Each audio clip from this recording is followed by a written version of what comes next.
Welcome to Everyday Economics, the podcast that helps you learn about the economic world happening around you every day. I'm your host, Chris Krug, president of the 501c3 nonprofit, nonpartisan Franklin News Foundation. Everyday Economics is a production of America's Talking Network. You can check out all of our podcasts at americastalking.com. To support Everyday Economics and podcasts such as this one, please make your tax-deductible charitable contribution by clicking the link in the show description. We are recording this episode on Wednesday, July 19th, and join me as always, my friend, my colleague, the absolutely best-dressed man in the greater Seattle Metroplex, Dr. Orphe. Divounguy, I love it. You got your American hat on today. You got your Hawaiian shirt on today. You look like you're going on vacation. Not yet. I got a lot of work to do, and then I might take a little vacation at the end of the month. So do your vacation plans have anything to do with the Taylor Swift World Tour? Will you be joining her at some point on this magical mystery tour around the globe that she's making?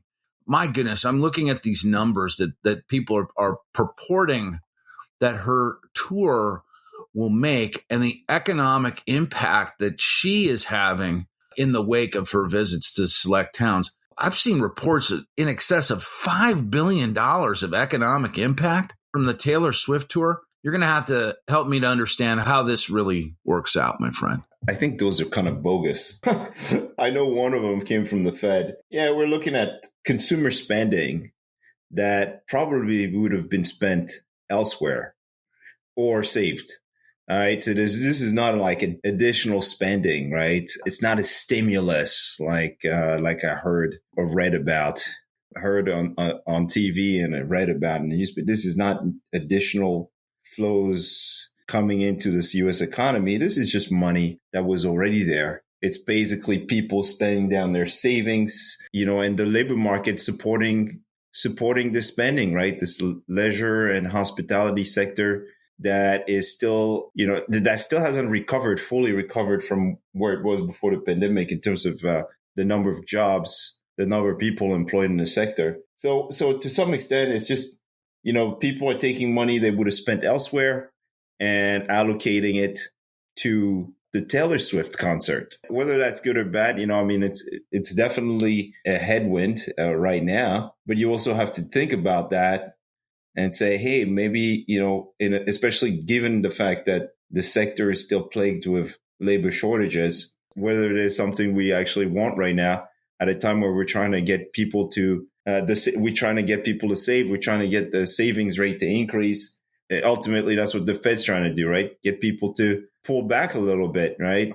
At the same time, you have, let's be honest, labor productivity is decreased 2% in the first quarter. So I don't know. I mean, it's fun. We seem to be having a lot of fun around right now with, still spending on leisure and services, but leisure and hospitality, although I think that's cooling now. Maybe we don't need another $4 billion that should have been allocated, maybe invested instead. I think that's what's remarkable about this. And it's what I wanted to ask you is, you have a single person that's driving this much attention, which is, I think is phenomenal. And Taylor Swift is incredibly talented. And the people that love her music, they love her, and they're just only too happy to go out and spend, whatever it is. I mean, on the secondary market, some of these ticket prices that I've seen and heard about from parents who have, children that are big Taylor Swift fans. And I think parents who are Taylor Swift fans themselves, a couple $1,000s for same day ticket purchases in the secondary market. I mean, that's a real ticket. That's like Super Bowl, level numbers. But let me ask you this. I mean, when we see headlines like Taylor Swift to add $5 billion of economic impact, can you help the people that are just trying to make sense of this understand how a number like that would even be calculated? What could they take from it? What should they believe? I think a lot. I think the people that put together these numbers just add things up, right? They say, okay, all this cash will be spent, so here it is, $5 billion.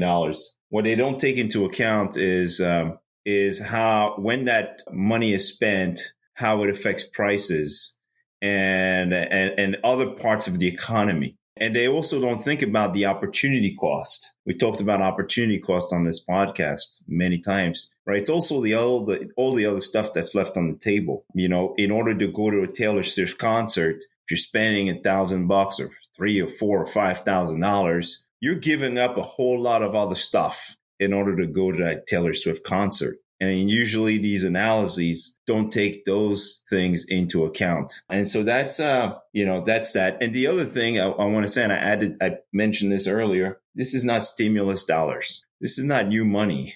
This is coming out of someone's bank account. This is money that could have been spent on food or housing or investing in a business that might generate income in the future. But instead it went to Taylor Swift, which is basically, savings for most Americans flowing to other Americans. That's what that is. I got you. I think it's a phenomenon. And just to give you a chance to hit this over the fence.